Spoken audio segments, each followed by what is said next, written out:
regulate your habits.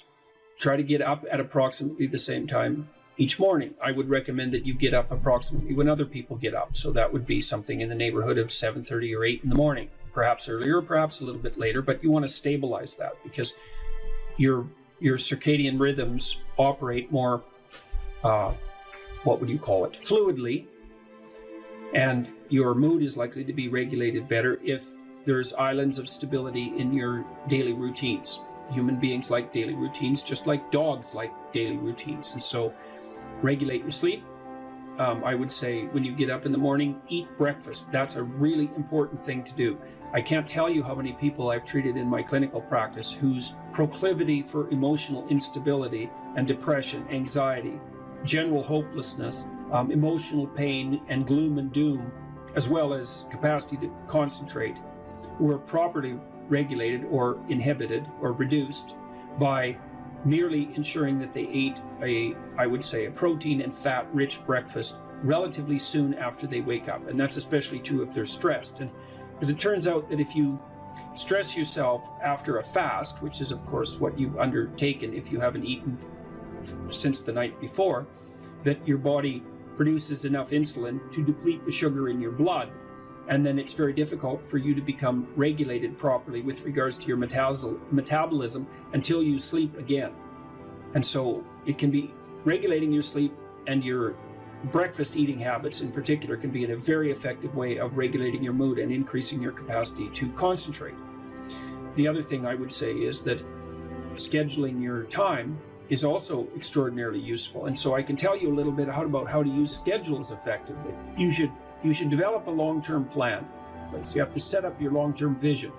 And then I would say once you set up that vision so that you know how to orient yourself, then you should start designing your days. And you can do that very effectively with a calendar like Google Calendar. Many people say, well, I hate using a schedule or I hate using a calendar.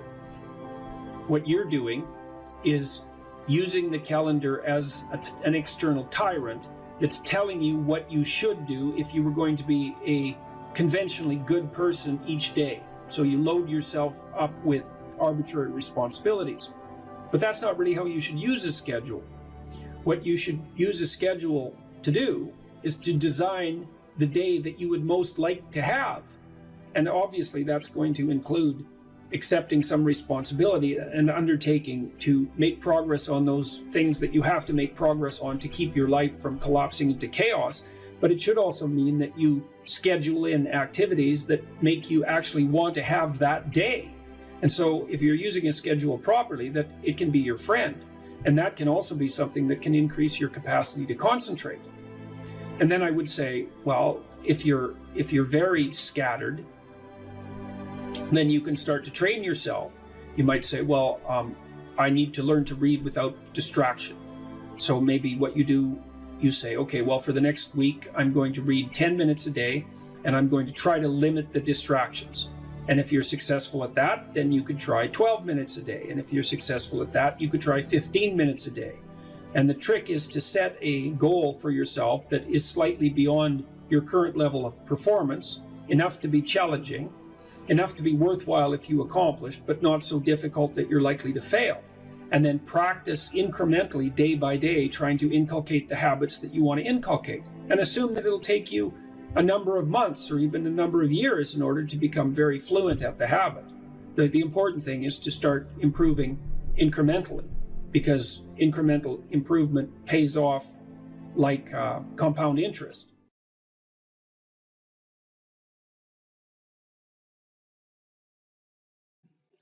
You know, let's say I was dealing with a client, and maybe that was somebody who, say a man, 35 years old, he still lived at home.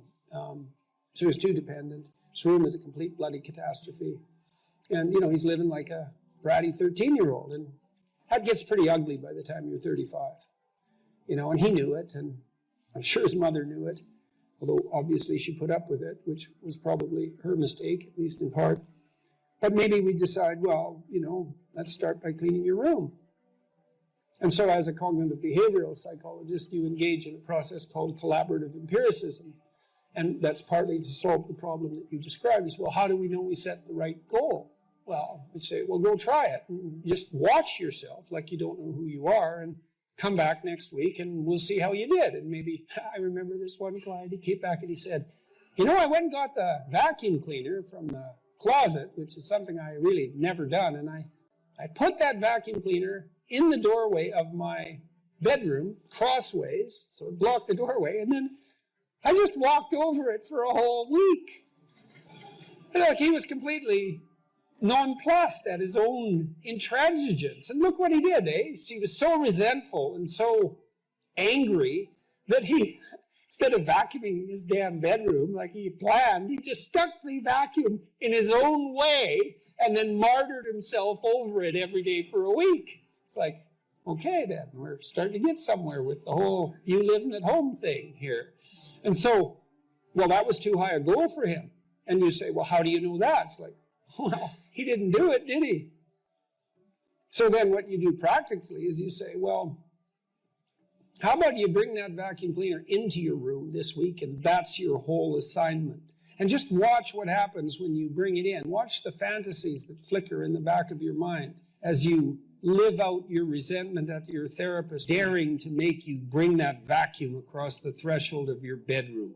And so if people catch those fantasies, whew, that's quite the bloody night and quite the revelation to themselves, I can tell you, because you have to be one angry person to put a vacuum cleaner in your doorway and walk over it every day for a week. And so then we get somewhere. It's like, okay, now we're getting to the bottom of things, you know. But maybe the next week he'd come back, well, with the fantasies at hand and rather shocked as a consequence, but the vacuum cleaner was then in his room. And so he broke the threshold there, you know, and then maybe we'd have to, maybe all he could do was sort out a drawer or half a drawer, something like that. So what you do is, you know, you pick a target that you think is probably reasonable, and you can negotiate that with yourself.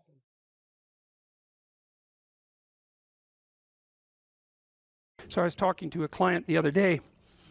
It was so interesting. This person said something. He had been talking to his mother, and he just made a casual comment. He said he was talking to his mother, who was in a state of grief for good reasons that were independent of this particular person, who said, and I hate her.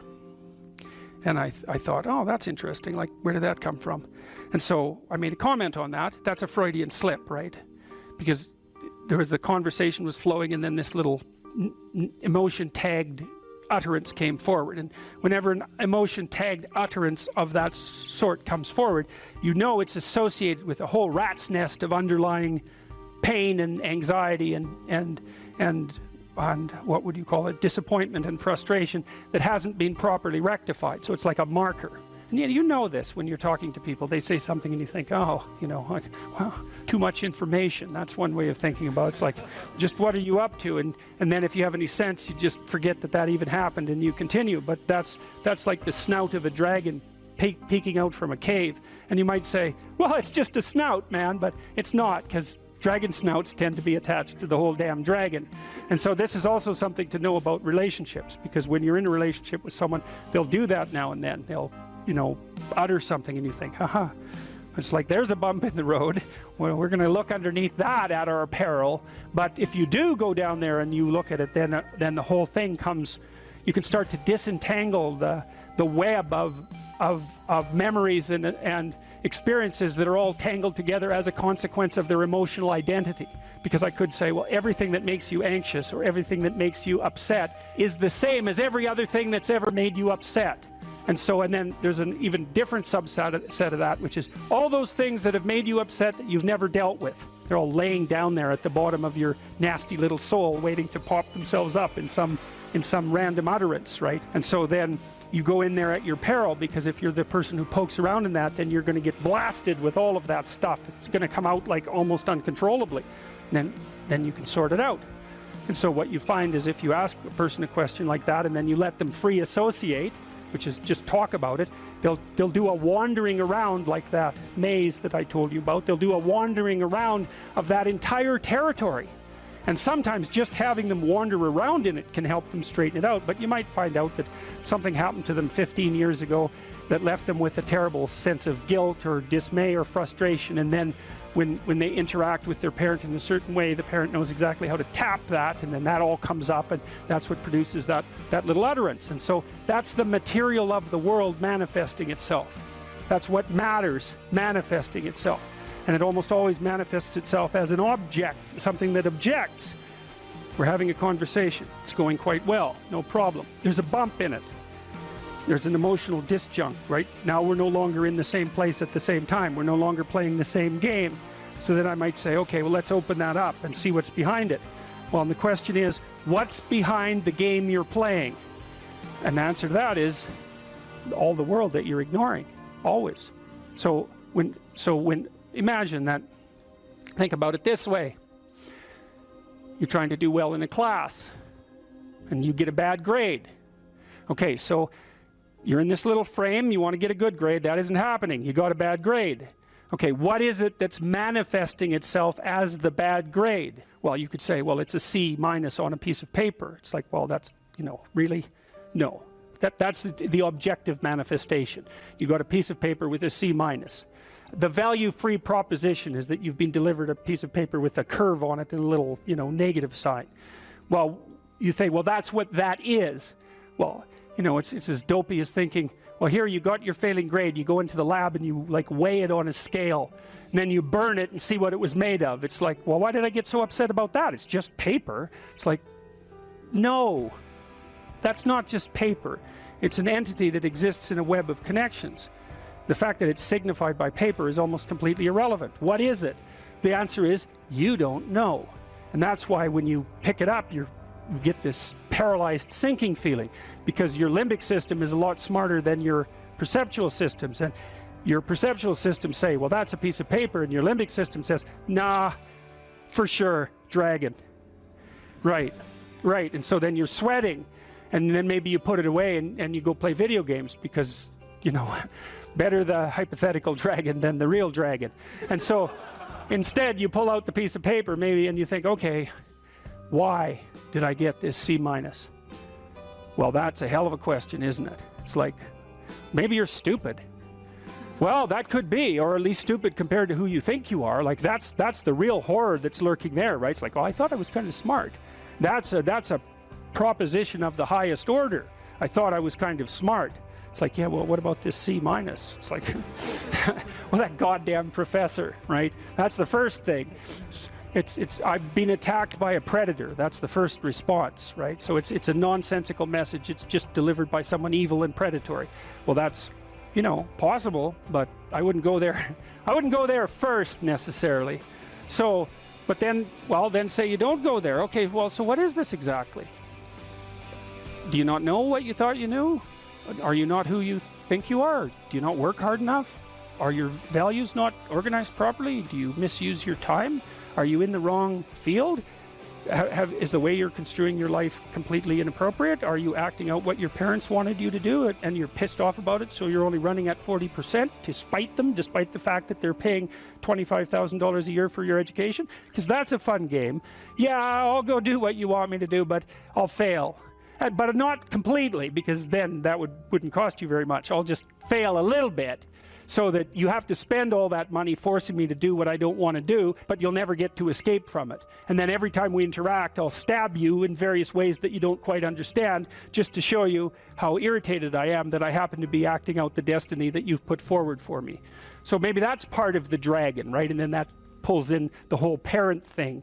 And these are bottomless pits often. When you're in the world and something objects to you, something that matters objects to you, then in the entire unrealized world is in that thing that objects. It's all tangled up inside it. That's why it's the great dragon of chaos. It's everything that's outside of your conceptual structure. And what is that? It's everything that lurks outside of your walled city.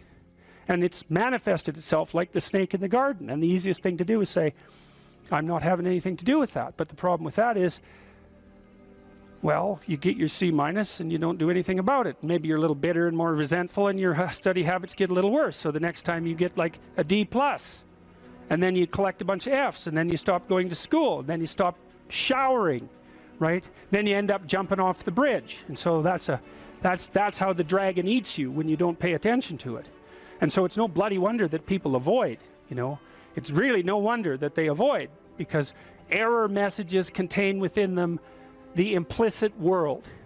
Now the upside of that is, well, they contain within them the implicit world, and the world isn't all negative. And so maybe you get your C minus, and that's actually the best gift you ever got, because somebody finally took you and went whack, you know, clue in. And so you take that apart and you think, oh, I don't know how to write, I don't know how to think, I've never read anything in my life, my study habits are abysmal, you know, like maybe I'm working at 2% efficiency, which is probably, I would suspect that, you know, some of you aren't doing that, but I bet there's 30 to 50% of the people in the room are working at 2% efficiency.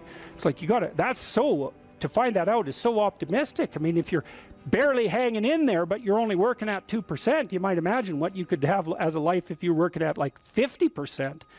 So the C minus can be the best gift you ever had, and that's the gold that the dragon hoards, right? That's exactly what that means.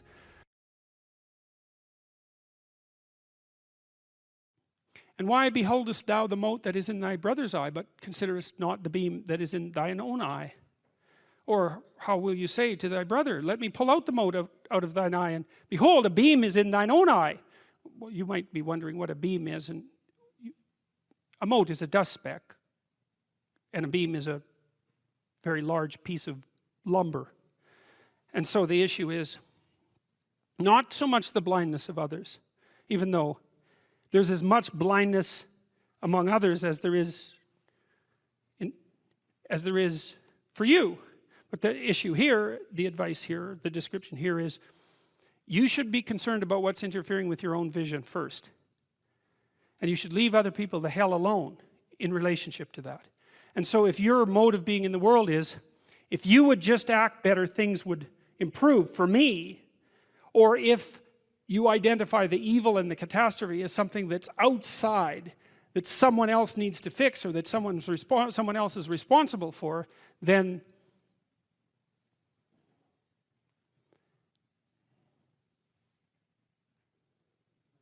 you're not going to fix that. And you're going to remain blind to the things that you're doing and not doing that make things not go well. And so it's just better to think, all right, I'm probably blind in many, many ways. And maybe there are some ways that I could rectify that, because it's highly probable that you're blind in all sorts of ways. I mean, in fact, it's virtually certain. And so it's just more useful to think, how is it that I'm wrong in this situation? I'll tell you something that I learned to do when I was arguing with my wife, which happened quite frequently, because when you actually communicate with people, you find out that there's many things that you don't agree on, and that's because you're actually different creatures. And so if you're actually going to have a truthful conversation, then you're going to find out that you don't see things the same way, and then you can either pretend that that's not the case and gloss over it and then end up in a 30-year silent war, or you can have the damn fight when you need to have it and see if you can straighten it out. So now and then we'd get in a situation where we were at loggerheads, we couldn't move, and you know, it would spiral up into hate speech, let's say, because yeah, everyone laughs because they know they manifest plenty of hate speech towards those they love. So one of the things we learned to do was, when we hit an impasse, was to separate and to go our own ways, and to go sit and think, okay, look, we're at this unpleasant situation, we can't figure out how to move forward. I'd always think, of course it's her fault, obviously it's her fault, at least 95%, but maybe there was something I did that contributed like 5% to it. And so I would sit and think and ask myself a question, which was, is there anything I did in the last 6 months that increased the probability that this impasse would manifest itself? And I'll tell you, you have no idea how fast your mind will generate an answer to a question like that, because there's undoubtedly some idiotic thing that you did, that you know, that you remember, that increased the probability that you're going to have your hands around the throat of the person that you love. And then you can go tell them that, and then you can have a conversation, especially if they do the same thing. Say, look, you know, here's how I'm an idiot in this situation. And the other person says, well, yeah, here's how I'm an idiot. And then you're two idiots, and then maybe you can have a conversation. So, thou hypocrite, first cast out the beam out of thine own eye, and then shalt thou see clearly to cast out the mote of thy brother's eye. That's, hey, hard to argue with that. Ask and it shall be given you. Seek and ye shall find. Knock and it shall be opened unto you. For everyone that asketh receiveth, and he that seeketh findeth, and to him that knocketh it shall be opened. That sounded pretty optimistic again. But again, I think it's a description of the structure of existential reality, and by which I mean, when I'm in my clinical practice and I observe, and this is also the case with my students, is let's say, people's lives aren't what they would like them to be. And so then you ask, why? Well, forget about tragedy and catastrophe, because that's self-evident, and we're not going to discuss that.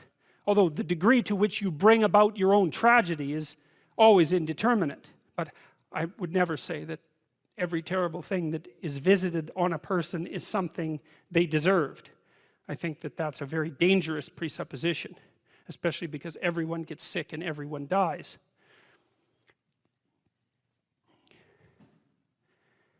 But one of the main reasons that people don't get what they want is because they don't actually figure out what it is. And the probability that you're going to get what would be good for you, let's say, which would even be better than what you want, right? Because, you might be wrong about what you want easily. But maybe you could get what would really be good for you. Well, why don't you? Well, because you don't try. You don't think, okay, here's what I would like if I could have it. And I don't mean in a way that you manipulate the world to force it to deliver you goods for status or something like that. That isn't what I mean. I mean something like, imagine that you were taking care of yourself like you were someone you actually cared for. And then you thought, okay, I'm caring for this person. I would like things to go as well for them as possible. What would their life have to be like in order for that to be the case?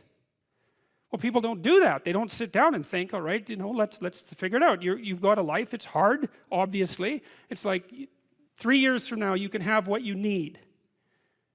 You've got to be careful about it. You can't have everything. You can have what would be good for you, but you have to figure out what it is, and then you have to aim at it. Well, my experience with people has been if they figure out what it is that would be good for them, and then they aim at it, then they get it. And it's strange because it's a strange thing. It's not quite that simple because, you may formulate an idea about what would be good for you, and then you take 10 steps towards that, and you find out that your formulation was a bit off, and so you have to reformulate your goal. So you're kind of going like this as you move towards the goal. But a huge part of the reason that people fail is because they don't ever set up the criteria for success. And so, since success is a very narrow line and very unlikely, the probability that you're going to stumble on it randomly is 0. And so there's a proposition here, and the proposition is, if you actually want something, you can have it. Now the question then would be, well, what do you mean by actually want? And the answer is that you reorient your life in every possible way to make the probability that that will occur as certain as possible. And that's a sacrificial idea, right? It's like, you don't get everything. Obviously. But maybe you can have what you need.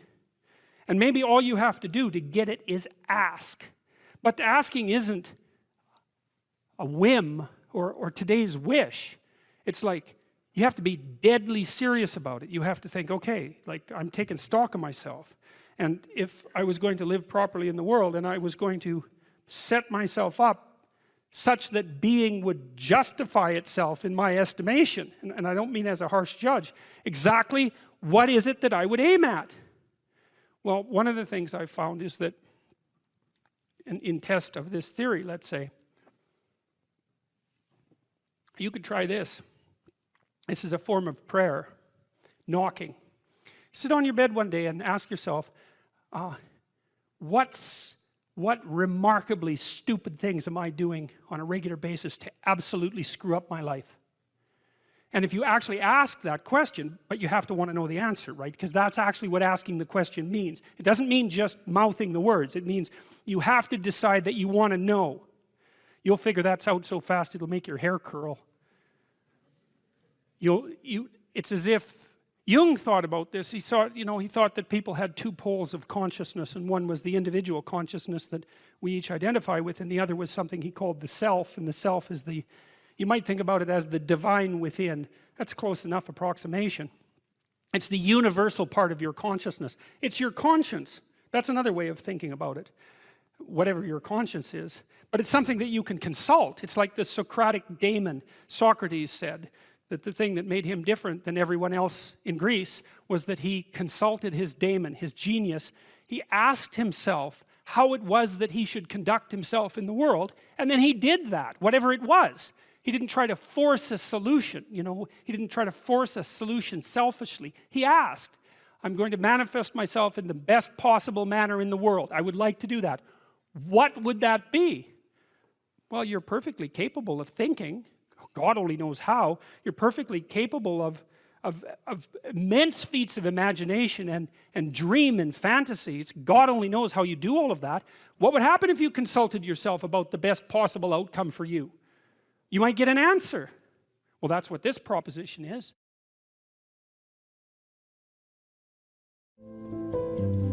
We have to conserve the idea that the individual has an infinite responsibility to the direction of being. And we know that. You know perfectly well that you live in a relationship with your own conscience.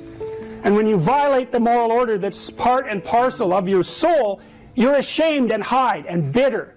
And then you get angry. You can't show your face to other people. You can't even look at yourself in the mirror. And you know perfectly well that's true, even though you may not know what to do about it or how to get out of it. There's a moral order built into human beings. If there wasn't, there's no way we could even communicate with one another, because there'd be no rules of communication. There'd be nothing that we mutually wanted or expected from each other. One of the things I figured out is that we're all appalled when we run into another person who is not yet the Redeemer. Every person you ever meet, you're dissatisfied with because they're not who they could be. And you're broadcasting that message at everyone all the time. You're not who you could be. You're not who you could be. You're not who you could be. I'm not who I could be. And we're all facing each other with our emotional displays, pleading with each other to become that which we could become. And everyone knows it. But we won't do it. And it's no wonder. The postmodernists, they're the logical conclusion of the Nietzschean dilemma. God is dead. The value structure collapsed. The specter arises of all value structures collapsing. That's the postmodernist dogma. All value structures have collapsed. They're only there for the purposes of exclusion. They have no intrinsic value. It's a very, very powerful argument. That's why it dominates the universities. That and the fact that it allows people to dispense with their moral responsibility, which is something that's never discussed by the postmodernists. But you have to give the devil his due. What's the problem with postmodernism? Well, if all value structures have collapsed, then there's nothing to do. Because in order to do something, one thing has to be better than another, because otherwise, why do it? And so people who are ensconced in the postmodern tradition are undermined by their own philosophy. They can deconstruct their own deconstruction, in which case they might as well just sit there and do nothing, which would actually be preferable to what they're doing now. So how do they extract themselves from that dilemma? They do it illogically, but they don't care. Because the postmodernists, first of all, don't believe in logic. That's a reflection of the logos, which they've dispensed with. Dialogue they don't believe in, because that's a reflection of the logos, which they've dispensed with. Logic and dialogue are irrelevant. Well, that does bring up the problem of what to do. Well, the postmodernists finesse that by reverting to the Marxist doctrines from which postmodernism emerged. And so they say, well, yeah, you can't get any direction from postmodernism, but we're not going to worry about that because we don't worry about such things. What we'll do is just use sleight of hand to push forward the communitarian doctrines out of which our original hypothesis emerged. And everyone says, well, we'll turn a blind eye to the paradox because we actually need something to do. And plus, to the degree that we're communitarian, we can take out our nihilistic resentment and arrogance and ingratitude on every single person we deem to have something more than we have.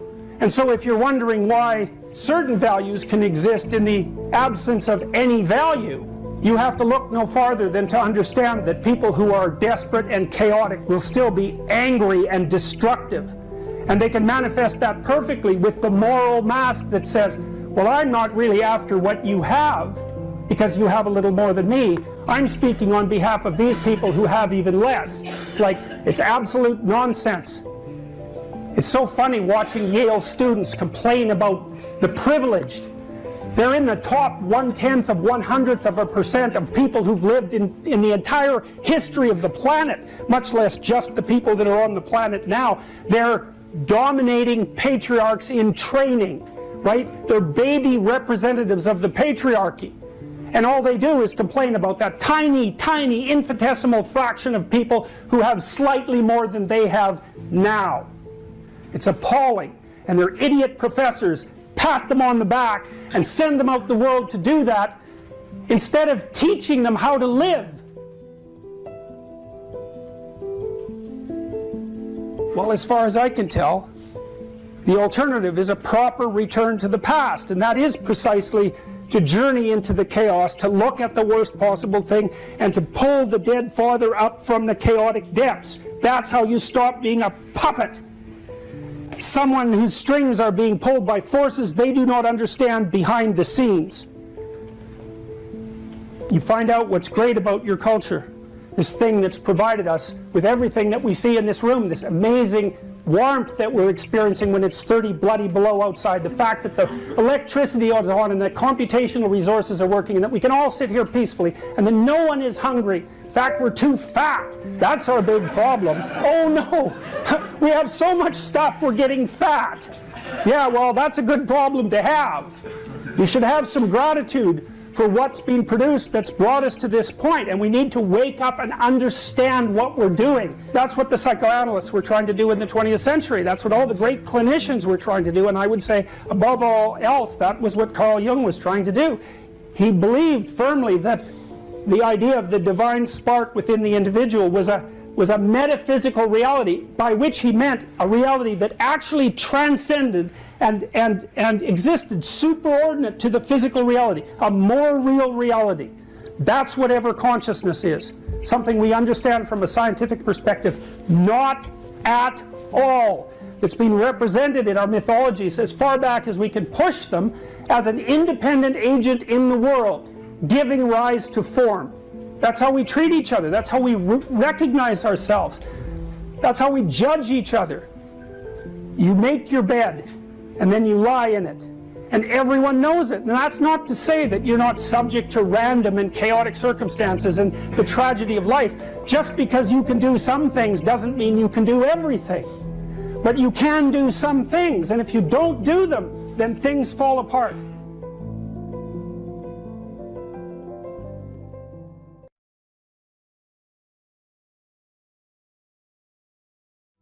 You say you are morally obligated to do remarkable things. Mm-hmm. Why?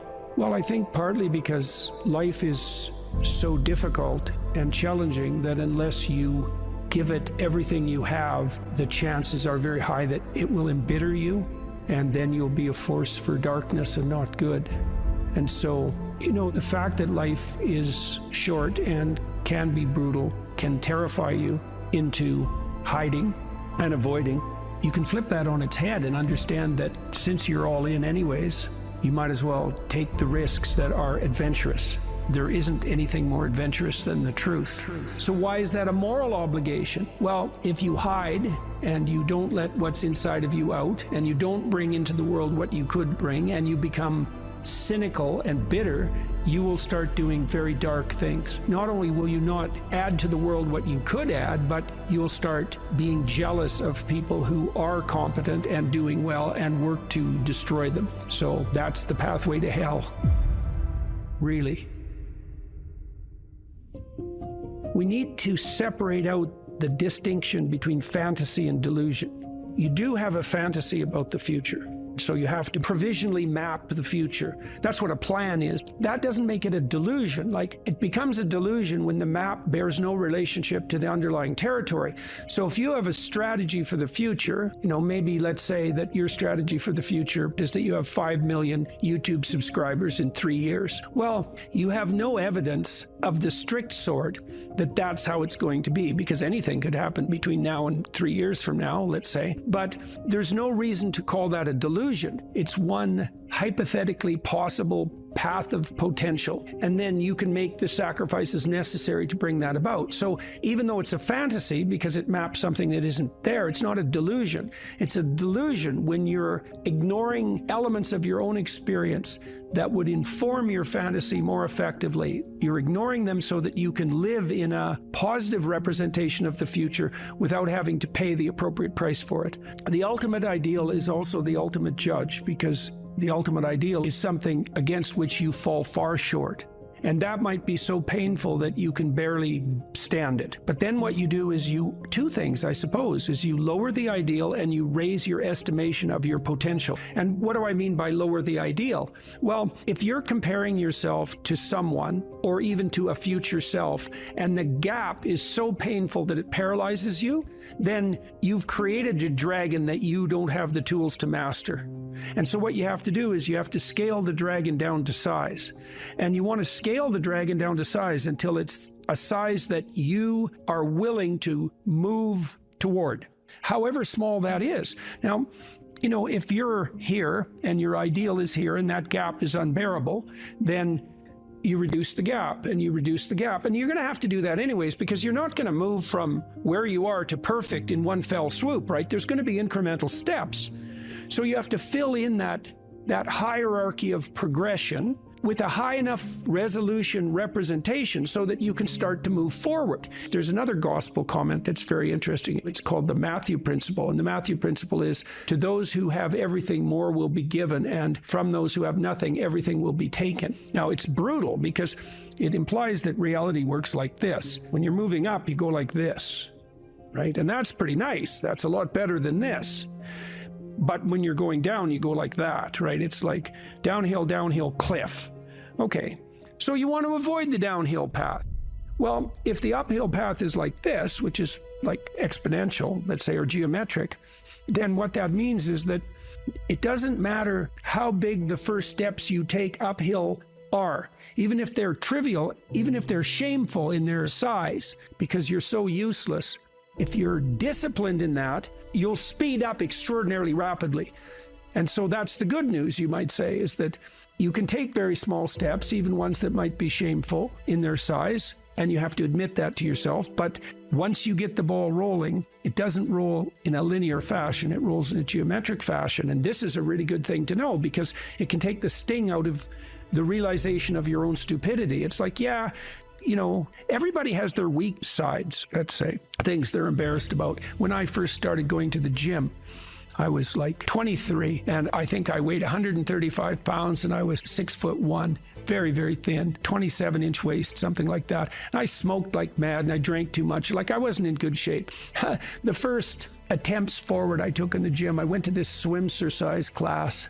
Jesus, it was me and this like really fat guy, young guy, probably not in any worse shape than me, and like 7 old women over 70, and they could outswim me.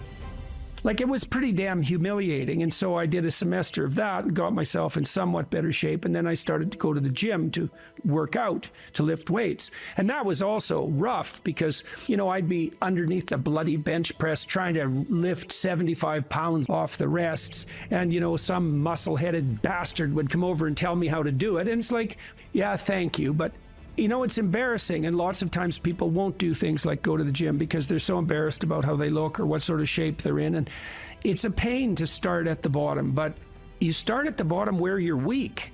And if you want to rectify what's weak, you have to accept the fact that you're at the bottom and that the first steps are going to be painful. It took me about 3 years, but I stopped smoking, and then I stopped drinking, and I gained 40 pounds of muscle in like 3.5 years, something like that. I basically had to stop doing that because I had to eat like 6 times a day. It was crazy.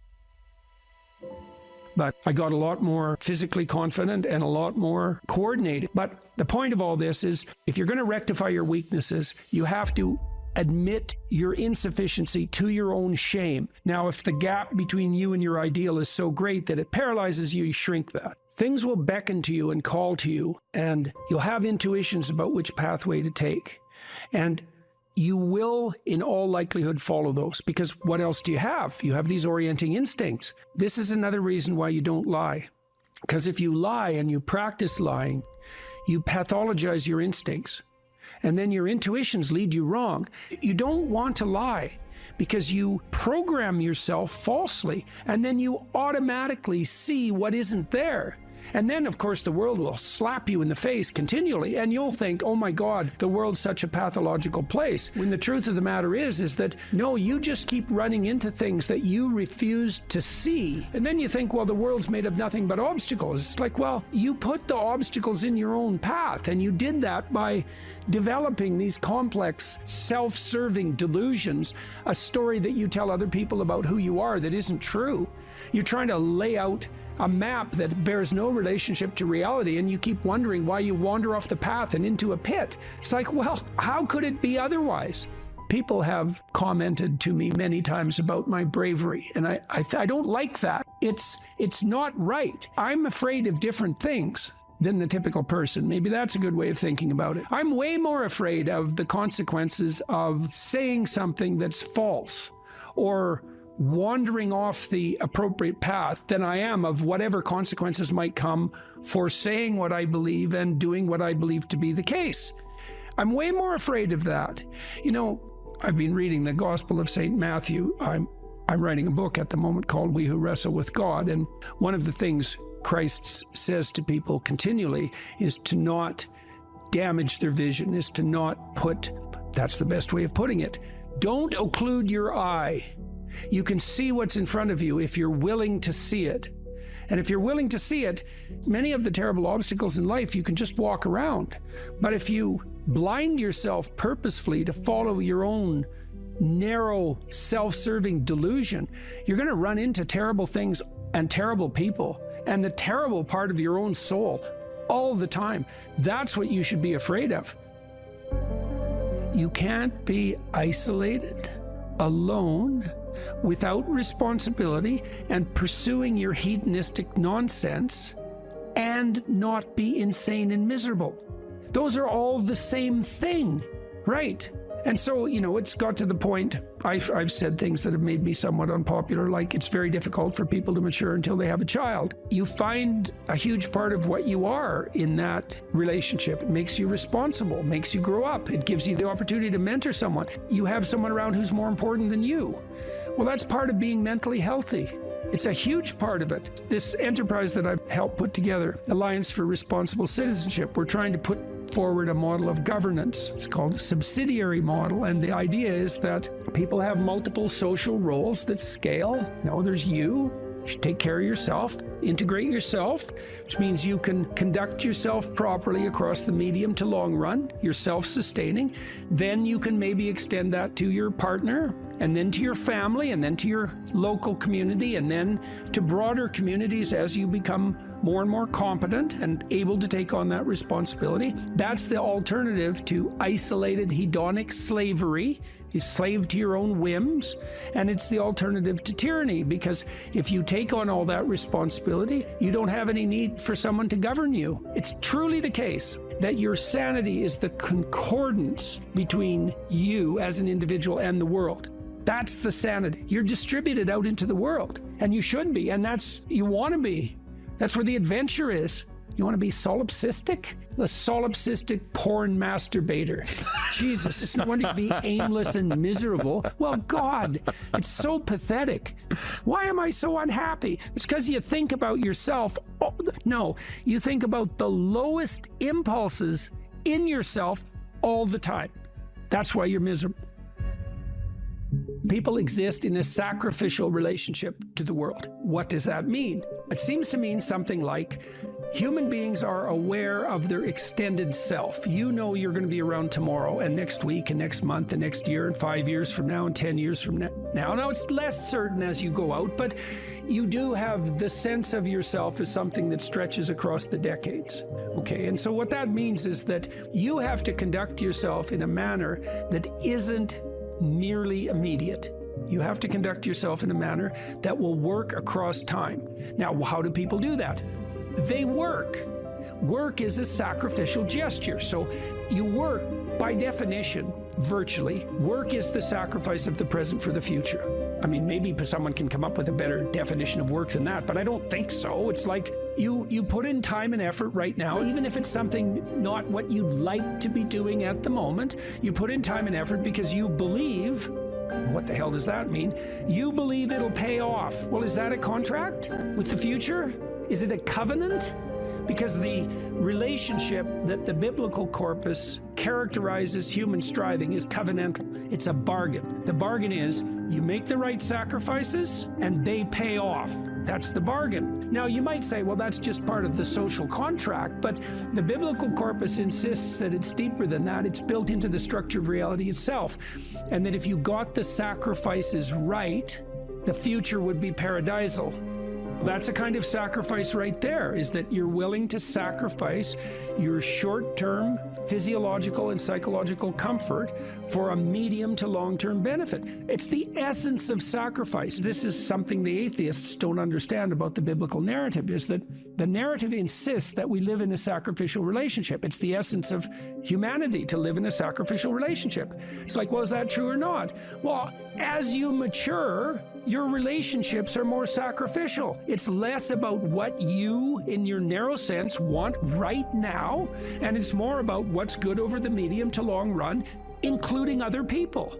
Well, that's a sacrificial relationship. Now, the covenant, and this is a matter of faith. It's the matter of the deepest faith. Are you willing to act out the proposition that the way to make the world reveal its will suffice? There's technically two different forms of reward. There's consummatory reward. That's what an orgasm is. It's consummatory reward. It brings the behavioral and perceptual sequence to a halt. It ends it, right? At the climax, it ends it. But then it's over. That journey is over, right? Then there's the dopaminergic reward, and dopaminergic reward is evidence of advancement towards a goal, right? Okay, so there's a corollary to that. Well, how do you become optimally engaged? Because dopamine facilitates engagement and focus, which is why drugs like amphetamines can be used for kids who are attention deficit disorder. You tap up the dopamine response, they lock on, right? Okay, so they're locking on to a goal-directed pursuit. The problem with amphetamines is that they can lock you on so hard you can't get out of the frame. So like kids on amphetamines will obsess, for example, about cleaning up their closet. They can't switch to the next activity. Okay, dopaminergic reward is reward that's accrued in relationship to a goal. Okay, so what's an implication of that? Well, pursue the highest possible goal. Well, why? Because the kick from advancement is higher. Now, you have to balance that. It can't be, you have to advance, right? Because imagine the reward's got two components. Number one is you're moving towards something valuable. Okay, so you want it to be as valuable as possible. Okay, but you have to be moving. You need something extremely valuable that you can move towards. Okay, so part of the reason that you establish a relationship with God, let's say, is because that's what sets the upper bound to your vision. It's like, I want things to be the best they could be. That's a vision of paradise. Well, that has to be fractionated into, your proximal decisions, but lurking behind that should be this continual movement towards, what would you say, a heaven that recedes as you approach it. That's the proper vision of heaven. A heaven is a place that's perfect and getting better, both at the same time. That's what music shows you, because a great piece of music is perfect, but it's just getting better as it unfolds. And you need that. This is part of the problem with a static utopian vision, something Dostoevsky criticized. If you gave people nothing but consummatory reward, he famously says, so that they can do nothing but sit in tubs of hot water, eat cake, and busy themselves with the continuation of the species, human beings would break that all to hell in a moment just so they have something interesting to do. If you run yourself through a disciplinary process, so you accomplish something, maybe you don't attain the goal you were aiming at, but you accrue a new way of looking at the world and a set of skills. Well, if you just keep doing that, you have multiple ways of looking at the world and more skill. Well, that's your storehouse of treasure. As you walk through life in your normal mode, things will call to you. And if you pursue them, they will take you deep. It doesn't really matter what it is that call. What matters is that you pursue it, and you pursue it to the depths. And as you pursue it to the depths, you will become transformed. And if you do that without reservation, that will turn you into the person who frees the slaves and opposes the tyrants. And that is how it works. That's the call.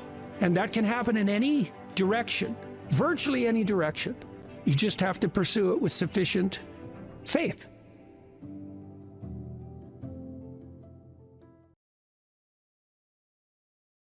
There's this idea that philosophers have developed in the last 50 years called performative contradiction. It's like a lie. Normally you think of a lie as you lie when you say something that you know not to be true.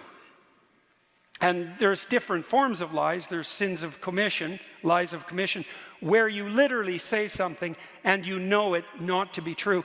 And then there are lies of omission, where you have something to say and you don't. And classically, people have regarded sins of commission more seriously than sins of omission. But sins of omission, they're not nothing. And I've read studies that purport to demonstrate that if you ask people when they're older, what they regret most in their life, it isn't the mistakes they've made, it's the opportunities that presented themselves to them that they never took, right? That's a sin of omission. I think it's an open question. Maybe your life would be long enough, even though it's short, maybe your life would be long enough if you took advantage of everything that came your way. Maybe you'd exhaust yourself in the pursuit of that opportunity so that you could be content with the finitude of your mortal existence. If you didn't avoid and hide things in the fog, let's say, that's rule number 3. Do not hide unwanted things in the fog. Your own future, all that opportunity. Do not do what you hate. You go to work and you hate it, right? You're forced to do things that you don't want to do, that grate against, not your lack of discipline, right? We have to get that straight, not your immaturity. You have to, if you're resentful, you got to ask yourself, are you just immature or are you being tyrannized? No, those are the questions. And the probability that you're immature is very high if you're resentful, but it's also, it's the case for everyone, right? It's like, have you fully grown up? It's highly improbable. And well, you know people, you know what they're like, you know yourself, that you're still 13 in some ways. And I can see this in my clinical clients often. It was so interesting watching them talk, because especially if they had been hurt at some point in their life, they would literally, I could see them transform right before my eyes. I saw one woman once who talked to me about a very traumatic experience she had. Her mother put her in a grocery cart, and it was on a hill.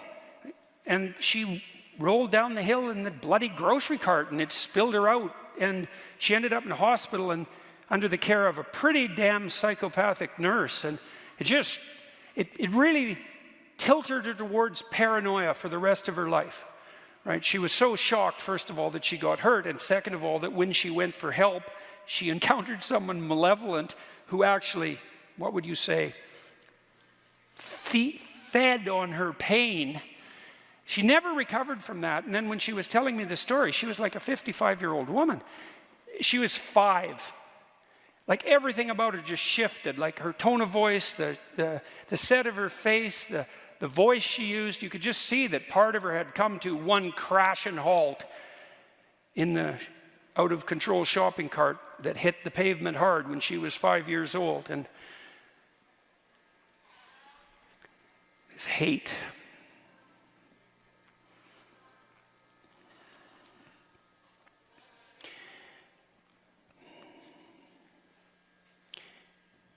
There's this idea in the New Testament, it's a very tricky idea. There's one unforgivable sin. People have argued forever about what that is. Because the idea that one of the ideas our culture is based on is that if you've made mistakes in your life, but you admit to them, so that's to confess, let's say, and then you repent, which is to figure out what the hell you did wrong and decide to do better in the future. And that can be very hard if you did something really wrong, so it's not like it's an easy thing to do. It's difficult in proportion to the magnitude of your failure to aim, let's say. But that if you do that properly, no matter how far you've strayed, that you can be set back on the proper path, right? That you can be forgiven and that you can then move ahead. And we better hope that's true, because there isn't anybody anywhere who hasn't done many things that were pretty damn dark.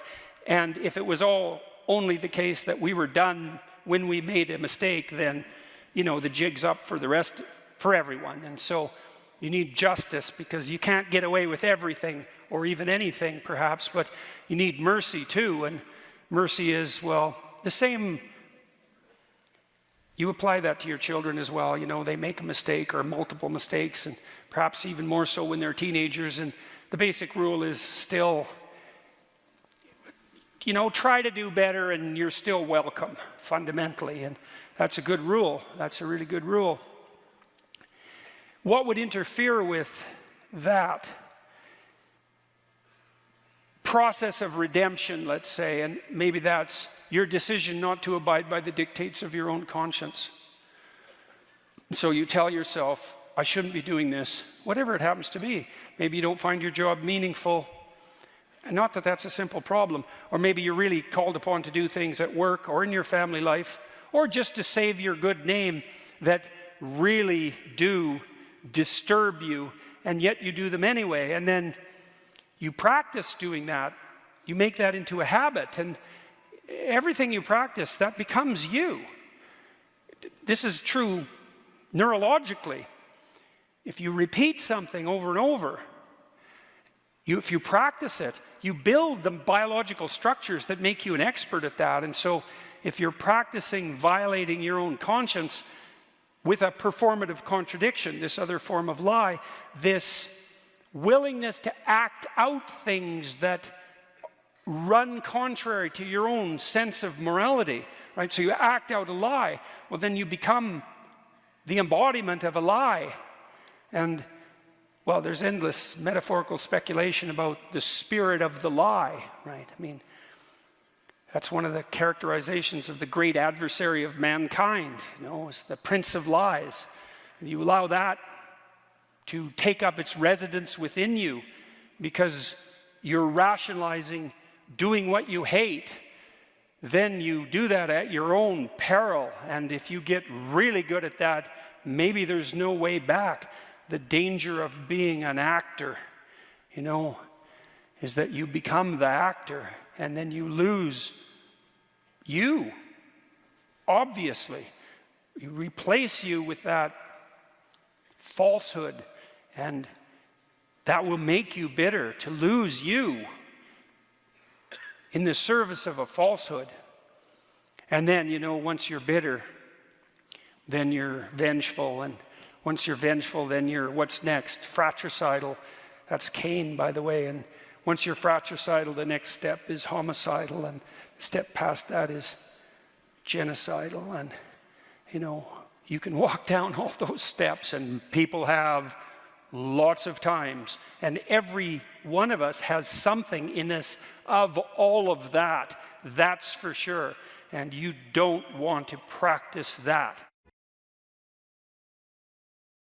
To determine when you were being inauthentic or non-congruent. And I've thought about this for a long time and tried to sort it out in a practical manner. And what I've concluded is this. You could try this for a couple of weeks. It's an extremely interesting exercise. So you sort of have to detach yourself from your thoughts and what you say. So you got to assume, you start by assuming that what you say and what you think is not necessarily you. And of course that's just the case, because a lot of what you think, in fact most of what you think and most of what you say, are the opinions of other people. They're things you've read or things people have told you, you. You know, that's a benefit in some ways because you get all those thoughts that other people have spent a long time formulating, but it's a disadvantage in that it's not exactly you. Okay, so you detach yourself from that. You're no longer your thoughts or the things that you say, or maybe you're no longer all of them. And now what you're going to try to find out is which of your thoughts and things that you say are you, and maybe so you can not utilize the rest, or maybe so that you can correct the rest, because they're not representative of yourself as an integrated being. They don't take everything into account.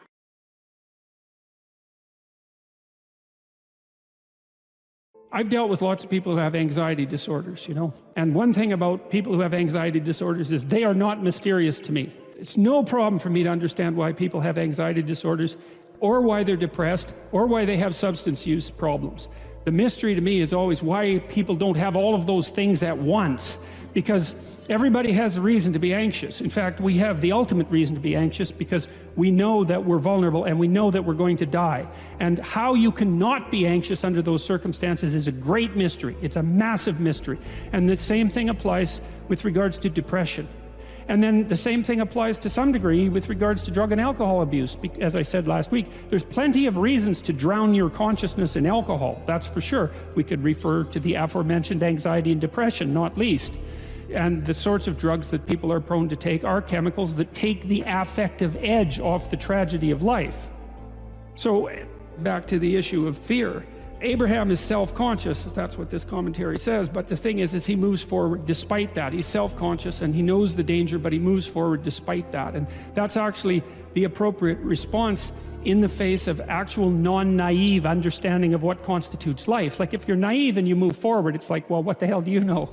You know, there's no courage in naivety because you don't know what there is to stop you. You don't know what dangers you might apprehend, but to be aware of what it is that your problem is. So to be alert existentially, let's say, or to be fully self-conscious means that you're perfectly aware of your limitations and how you might be hurt. And then to make the decision to move forward into the unknown and the land of the stranger. Anyways, I would say that's one of the secrets to a good life. And I can say that really without fear of contradiction, I would say, because the clinical literature on this is very, very, very clear. What you do with people who are afraid, and to some degree depressed, but certainly anxious, is you lay out what they're anxious about, first of all, in detail. What is it that you're afraid of? What might happen? And then you decompose it into small problems, hypothetically manageable problems, and then you have the person expose themselves to the thing that they're afraid of, and what happens isn't that they get less afraid. That isn't what the clinical literature indicates exactly. What happens instead is they get braver. And that's not the same thing, right? Because if you get less afraid, it's like, well, the world isn't as dangerous as I thought it was, you know, silly me. If you get braver, that's not what happens. What happens is, yeah, the damn world's just as dangerous as I thought, or maybe it's even more dangerous than I thought, but it turns out that there's something in me that responds to taking that on as a voluntary challenge and grows and thrives as a consequence. And there's no doubt about this. Even the psychophysiological findings are quite clear. If you impose a stressor on two groups of people, and on one group the stressor is imposed involuntarily, and on the other group the stressor is picked up voluntarily, the people who pick up the stressor voluntarily use a whole different psychophysiological system to deal with it. They use the system that's associated with approach and challenge, and not the system that's associated with defensive aggression and withdrawal. And the system that is associated with challenge is much more associated with positive emotion and much less associated with negative emotion. It's also much less hard on you because the defensive posturing system, the prey animal system, man, when that thing kicks in, it's all systems are go for you, you know. The pedal's pushed down to the metal and the brakes are on. You're using future resources that you could be storing for future time right now in the present to ready yourself for emergency. So there's nothing simple or trivial at all about the idea of being called to move forthrightly forward into the strange and the unknown. And there's a real adventure that's associated with that, right? So that's an exciting thing, which is part of the reason why people travel. And then also to see yourself as the sort of creature that can do that, is willing to do that on a habitual basis, is also the right kind of tonic for, I hate this word, for your self-esteem. You know, because the self-esteem has nothing to do with feeling good about yourself. As I already mentioned, there isn't necessarily a reason why a priori you should just feel good about yourself. But if you can view yourself acting in a courageous and forthright manner and encountering the world and trying to improve your lot, and taking risks, you know, in a non-naive way, well, then you have something that you can comfort yourself with at night when you're wondering what the whole damn point is of your futile and miserable life. And that's necessary, because it's often the case that you wake up at 4 in the morning, or at least sometimes the case that you wake up at 4 in the morning when things haven't been going that well, and wonder just what the hell the point is of your futile and miserable life. You have to have something real to set against that. It can't be just rationalizations about how, you know, you're a valuable person among others, even though that's true. That's not good enough. You need something that's more realistic to set against that. And observing courage in yourself is definitely one of the things that can help you sleep soundly at night when things are destabilized a little bit around you. I wouldn't consider myself either naive or a particularly optimistic person. I don't think I'm either of those. But this is actually an idea, this is one of the only ideas that I've ever found that I really believe to be rock solid. I actually think that it's true. And it's very optimistic, because it says, you can use your sense of meaning to calibrate your progress through life. But there's rules. You have to aim at the highest possible good that you can conceive. Now, and that's subject to update, because what the hell do you know? But you start by aiming at the star you can see rather than the dimmer one that you can't yet perceive. And then you decide that you're going to do that honestly, right? That's a big decision. So the first decision, I think, in some sense, is a decision of love. You're going to decide that being is worthwhile and that you're going to work for its betterment. And that's a decision that's based on love. And the second decision is based on truth. Having made that decision, you're going to play a straight game. Having made those two decisions, I think that you can allow your sense of meaning to calibrate your pathway. And then what's so interesting is that you hit a state that's as close to paradisal as you're going to hit right away, because being engaged like that, it's better to be engaged in the solution of a complex problem than not to have a problem at all. And that's no different than saying it's better for there to be being than non-being, because being is a problem. And so if you want to have no problems, then you have no being. And you could say, well, being is so miserable that maybe that's the route we should take. And fair enough, but maybe you can have your cake and eat it too. You can have the damn problem. It can be a problem worth solving, and you can be so engaged in solving the problem that it justifies the fact that the problem exists. And then you get to have the problem and the solution at the same time, and maybe that's better than not having the problem at all. And I believe that, because one of the things I have seen, and I've seen this being so interesting when I've been lecturing to people, especially more recently, and this is also manifested on itself on YouTube. I'm talking to people a lot about responsibility, and it's young men in particular that seem to be responding to that. And I think that's partly because I think that young women, in some sense, have their responsibility map already laid out for them.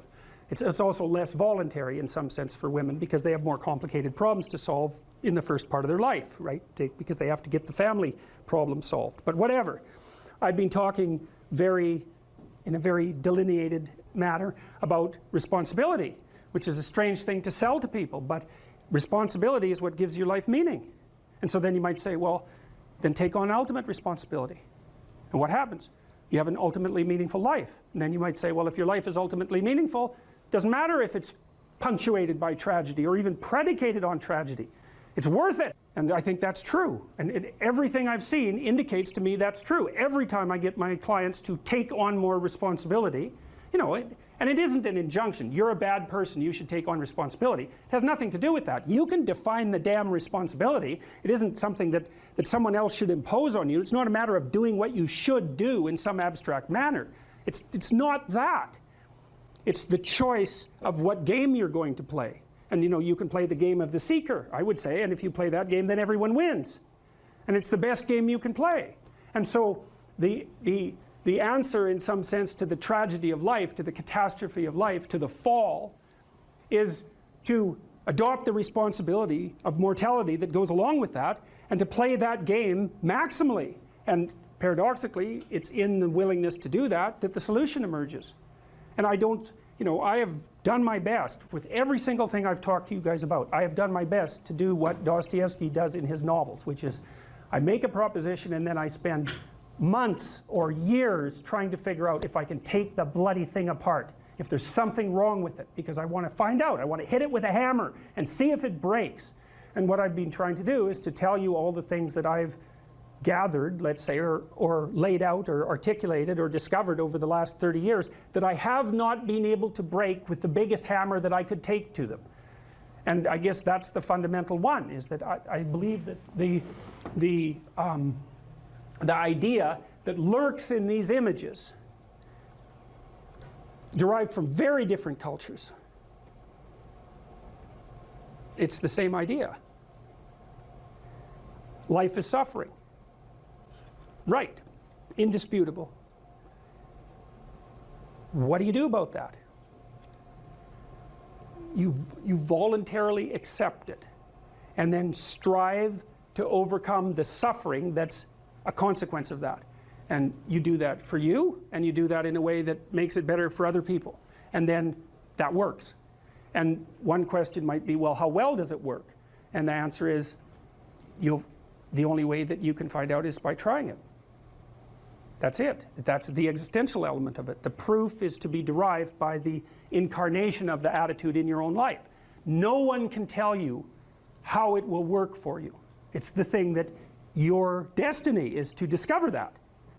And you have to make the decisions to begin with. It's like, because you can't do this without commitment. You have to commit to it first. That's the act of faith that Kierkegaard was so insistent upon.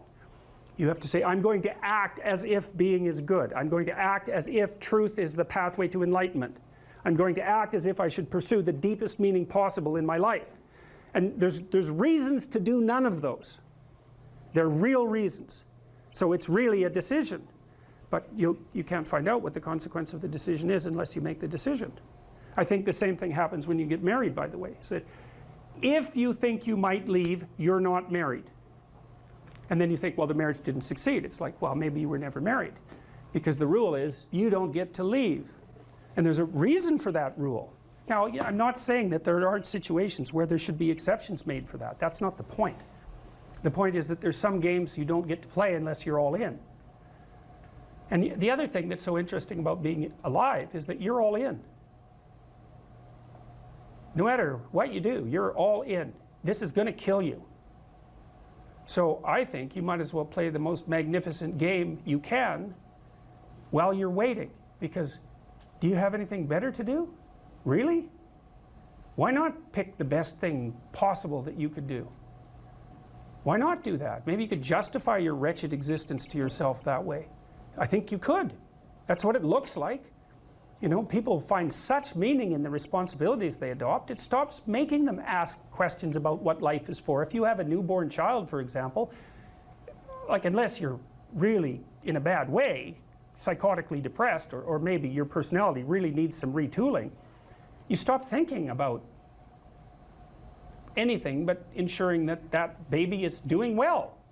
And if someone comes along and asks you an existential question about your commitment to that, the right response is, why are you asking me such stupid questions when this is manifesting itself right in front of your eyes? Like, how blind can you be? That isn't a time for questions about the meaning of life. The answer is right in front of you. And if you can't see it, it's not because life has no meaning, it's because you're blind. I mean, that's what the image of the Virgin Mother and the child is all about. It's like, what's the answer to the meaning of life? Here's an answer. It's like, well, I'm going to criticize that. Well, go right ahead. You know, it's like what you're like a what do you call that? A termite gnawing on a temple. There's no utility in that sort of criticism. It's blindness. And it's the same thing with regards to the path of the hero. It's like, it glistens in front of you and you can criticize it. It's like, fine. Put the cart before the horse and see how far you get. So I thought, to bring full closure to the class, I was trying to solve this terrible puzzle that confronted me and many other people about how it was that human beings got themselves in such a tangle about what they believed. Such a tangle that we were pointing the ultimate weapons of destruction at one another, which, by the way, we are still doing. And I thought, okay, well, I understand that. We need our belief systems. They orient us. And that means there will be conflict between belief systems, and that can be a catastrophe, and that's being played out everywhere again in very many ways. What's the solution to that? Well, one possibility is there's no solution. It's just mayhem all the way around. Could be the case. But it seemed to me, as I delved into it, that the proper solution to that was to live properly as an individual, because you're more powerful than you think. Way more powerful than you think. I mean, God only knows what you are in the final analysis. You're blind to your own weaknesses, but you're also blind to your own strengths. And so then I think, well, if you got your act together, it'd be better for you, and instantly it would be better for your family, assuming they wanted you to get your act together, and not everyone does, and then it would be better for the community. It's like, how far could you take that? If you stopped wasting time, and if you stopped lying, and if you oriented yourself to the highest possible good that you could conceive of, and you committed to that, how much good could you do? Well, I would say, why don't you find out? So that's what I think you should do. You should find out. You don't have anything better to do, and there's nothing in it, as far as I've been able to tell, there's nothing in it but good. So maybe you could sort yourself out so that you wanted nothing but the good, and then maybe you could help make that manifest in the world, and maybe we wouldn't have all these terrible problems then. At least we'd have fewer of them, and that would be a start.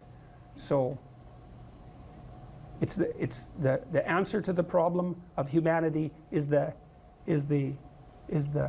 integrity of the individual. That's the answer. So, and states that are predicated on that realization are healthy. So, and states that aren't are doomed to stagnation and catastrophic collapse.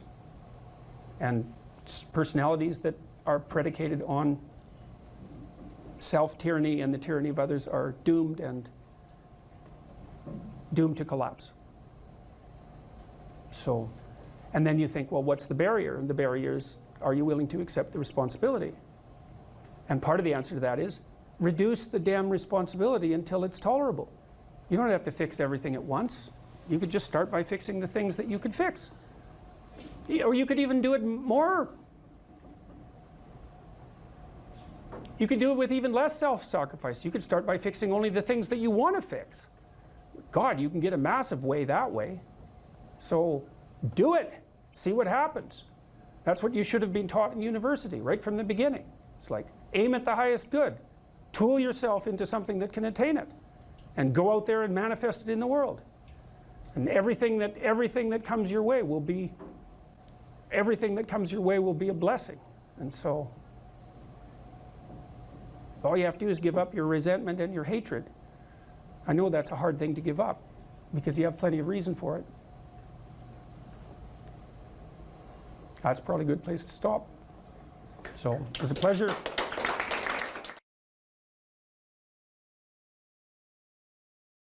What sort of life would you have to have so that you could bear your suffering nobly? That's a good question to ask yourself. Now, and so we had people just write for 15 minutes. If you could have what you wanted, needed, what might that look like? And there's an instruction there too, is do it badly.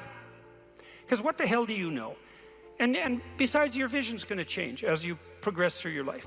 And so you're not going to get it done perfectly, but that's okay. Get it down.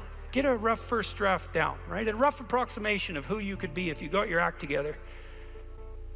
And not who other people think you should be, you know? Although that might enter into it because you don't want to be completely...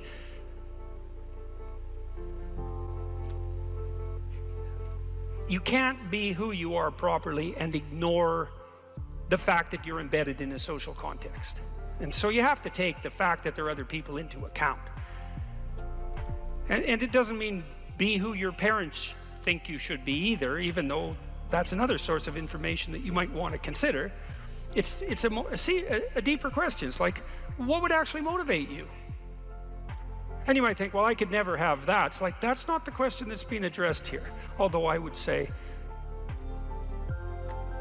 there's no sense floating off into some kind of impossible juvenile fantasy. we're making an assumption that you're taking the question seriously and that you're going to remain within the bounds of what you regard as sanely reasonable.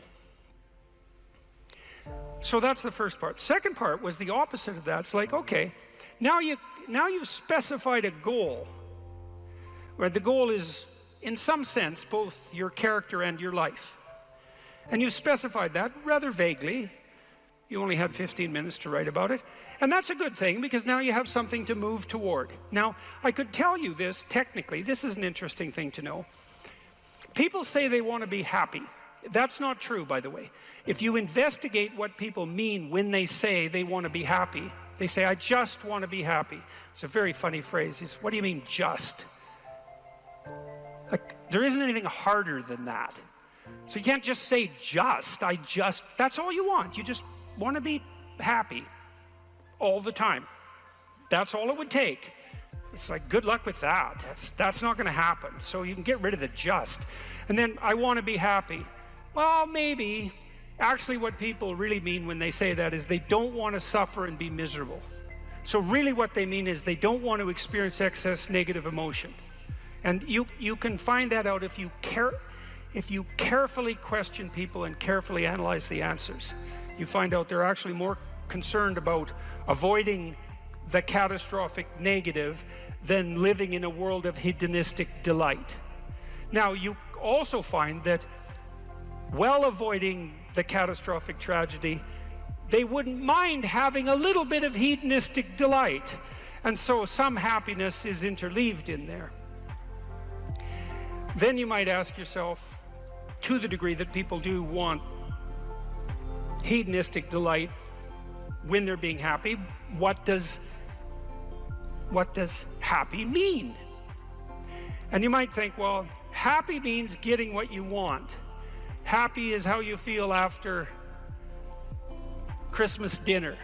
It's like, no, that's asleep, right? That's content and asleep. Now, that's a form of contentment, but it isn't really what people mean when they say that they want to be happy. The happiness that people refer to when they talk about happiness has more to do with enthusiasm. And enthusiasm is an interesting word because it means, it's entheos. It means to be inspired. Inspired is in spirit. It means to be imbued with the Spirit. Well, enthusiastic is to be imbued with the Spirit of God, interestingly enough. And we'll return to that. When do you experience the positive emotion that's associated with happiness? The answer is, not when you've attained a goal, but when you're pursuing one. So you're set up. Your positive emotion is associated with movement forward. You could say that your positive emotion is the psychological equivalent of forward movement, just as your negative emotion is the psychological equivalent of freezing or retreating. And so your emotions are very tightly tied to your action. Freeze, retreat, negative. Advance towards a goal, positive. No goal, no positive emotion. Now, if you don't remember anything else from tonight, that's a good thing to remember. No goal, no positive emotion. A corollary of that as well is no goal, confusion. So no goal not only means no positive emotion, it also means confusion, and confusion means anxiety and dread. And so a life without a goal is confusing and hopeless. And that begs the question, what should the goal be? And that's partly what we're trying to establish. You wrote for 15 minutes, you try to develop a vision for your life. Now you have something to move toward. That sets up the precondition for potential positive emotion and happiness. What else do you need to motivate you? Well, how about negative emotion? So what do you do with that? Well, negative emotion can stop you. You might think, well, I'd like to get a better job, but I'm afraid of putting myself out in the job market. I'm afraid of being evaluated. I'm afraid that if I tried something more difficult, I might fail. Then you have your negative emotion opposing you, right? It's anxiety is stopping you. And fair enough, because there are things to be anxious about. But what if you could get your negative emotion behind you, pushing you instead of stopping you? Sometimes in my clinical practice, I would have clients who hated their job. They're laboring under the thumb of a tyrant. And maybe that was partly because they'd turned themselves into slaves, but it didn't matter. They were laboring under the thumb of a tyrant. They needed to make a move, laterally or up. They needed to make a move. And they were often afraid to, and they had their reasons. They didn't want to contemplate their resumes. They didn't want to open up their CVs. They didn't want to face the inadequacies of their past. They were afraid of being evaluated. They were afraid of being rejected. They didn't know how to negotiate. They didn't know how to conduct themselves in an interview. They were afraid of losing the security they'd already built up. They had their fears, and they were real, and those fears stopped them. But they'd come to me and say, oh my God, you know, I'm so miserable. My life is so miserable. And we'd take that apart. And one of the reasons was because they were laboring under the thumb of a tyrant. And then we'd talk that through, and they'd say, well, I'm afraid to make a change. And I'd say, well, that's okay. That's understandable. How afraid are you of not making a change? Let's make a little vision of that.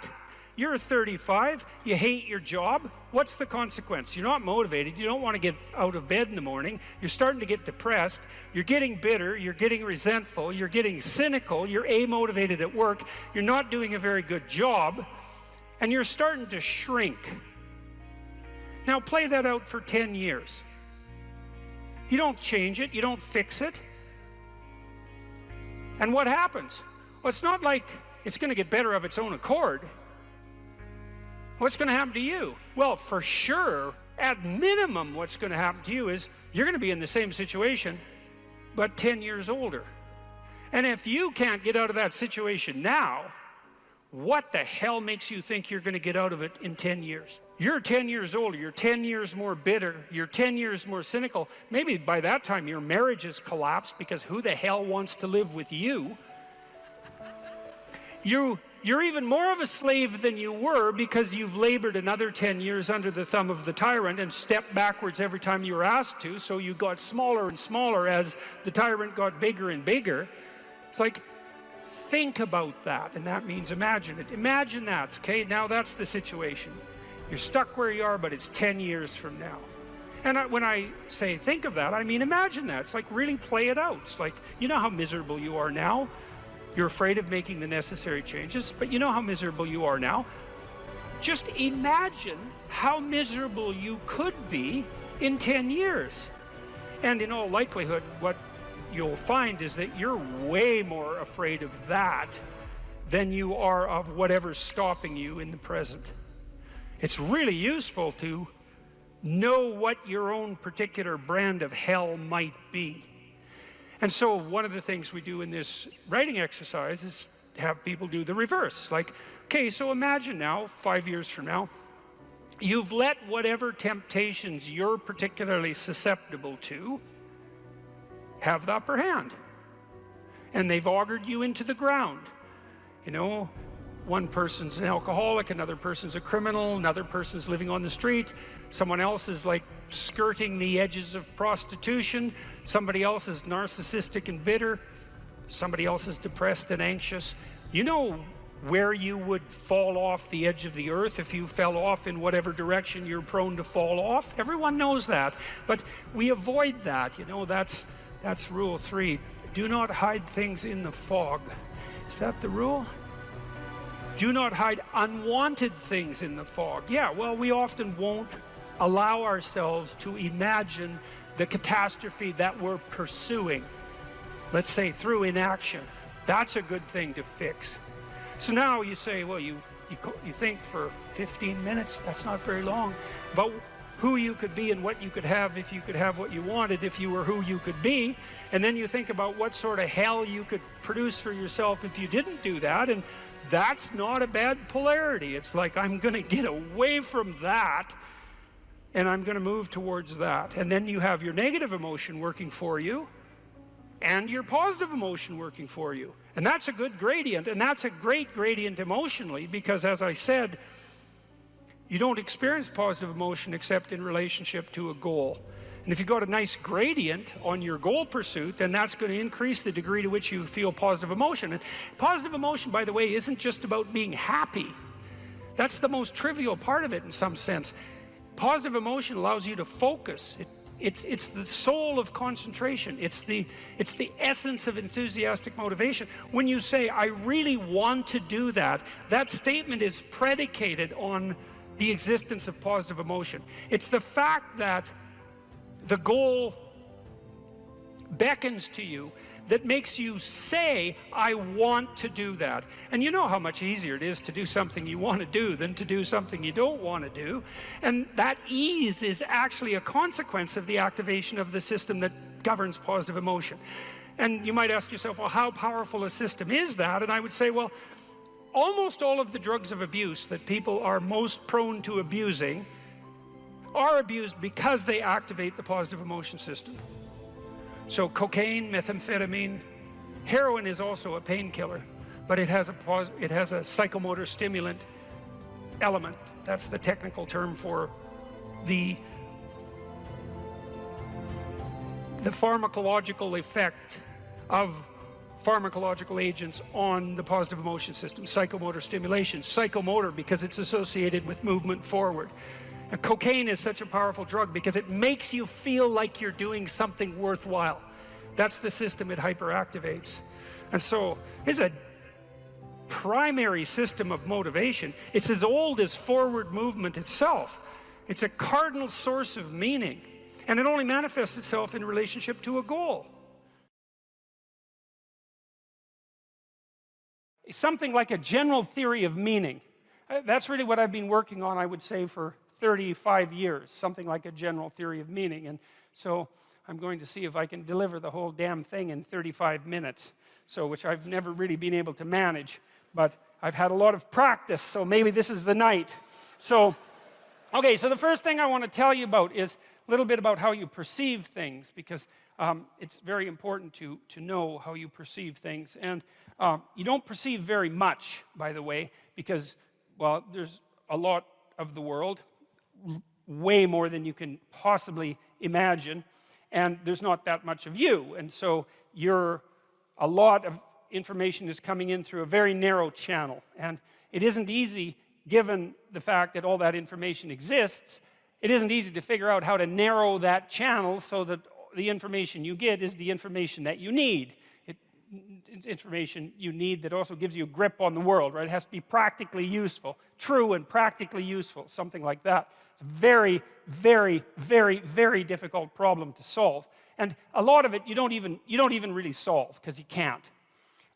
It's too complicated. You solve it by doing what you're doing right now, for example. So here you are in this unbelievably beautiful building, and I read today a little bit about it, and today it would cost about $1 billion to build this building. And so you're sitting here, and you're all sitting here peacefully, and you're all pointing in the same direction, right? And we're all basically doing the same thing, and we're doing it peacefully, and we can all focus on the same thing, and we had to invest $1 billion for that to be able to happen.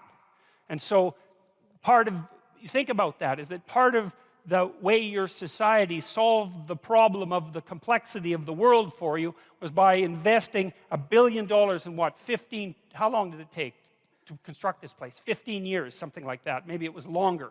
So that you could sit here in relative comfort and peace and tranquility and concentrate on something that's very focused, maybe something of beauty, something of artistic merit, something of intellectual merit, and that the rest of the world wasn't there, so you didn't have to worry about it. And that's not all. It's not just that you're here in this building and the chairs aren't falling apart and the floor is reliable and the electrical lights work and the sound quality is good and like all the technology is working, and there's people beetling away in the background like mad constantly everywhere, making sure that those impossible things keep happening so that you don't have to be distracted. But then you're also sitting with people who are roughly like you, roughly like you enough so that when they come into a venue like this, they know enough to sit down in the seats and face forward and not turn around and look at the person behind them, which would make them very nervous, right? Which would be an indication that that person isn't playing the same game as everyone else, and so God only knows what they're up to. Because you just wouldn't want that, right? You wouldn't want the guy in front of you turning around and just looking at you for the next 90 minutes. And, well, it's worth thinking about why. Like, well, what are you thinking about? You're going to be sitting there looking like this. Your eyes are going to be darting around, and maybe you're going to be nudging someone and, pointing at this person because maybe they have some idea of what this person is up to, because you don't. And the problem is, if you don't know what that person is up to, then they could be up to anything. And anything is a lot of things to be up to. And you don't want people to be up to anything. You want them to be up to the one or two things they're supposed to be up to while they're with you in this narrow place that you occupy, right? And that's sort of the hallmark of a civilized and socialized person, is when we interact under 90% of conditions, 99% of conditions, you show me your persona. It's just a very narrow slice of yourself, and I show you mine at the bank, say, or at the grocery store, when we pass each other casually in the street. We nod and say hi, and you nod and say hi, or we just walk by peacefully, and like we're seething with complexity, and we don't let any of that out. And the reason for that is we don't want anybody else to let any of it out either. Right? So we keep ourselves simplified, and we build our architecture for that. And so, you come into a building like this, and the building tells you what to do. The chairs are all aligned. The chairs say, sit on me, right? The chairs are all facing the same way in kind of a semicircle, and they say, face the stage. And there's a stage. And so you come in here, and all the perceptual problems are solved. And so there's all this technology, and there's all this expense, and then there's the shared culture that enables you to know that this is something like a theatrical experience. And so what you do at a theatrical experience is come together as a group and remain silent but attentive, participating in that manner, and watch and listen to the main performance. And you all know that. It's part of the shared culture. And so that shared culture is also enabling you to perceive what you're perceiving right now as a protective mechanism. And that's part of a broader shared sense of civilization, and it's dependent on a shared government. And then there's other forms of protection, the sun isn't shining on us too brutally because we have a roof, and we're not in danger of warfare because you have borders, and you have an armed forces, and you have policemen, and it's like, Christ, there's just things going on around you like mad to ensure that you can sit here so peacefully and so much as if the world isn't a complex place for an hour and a half and do something this focused. And so that's partly how you solve the perceptual problem.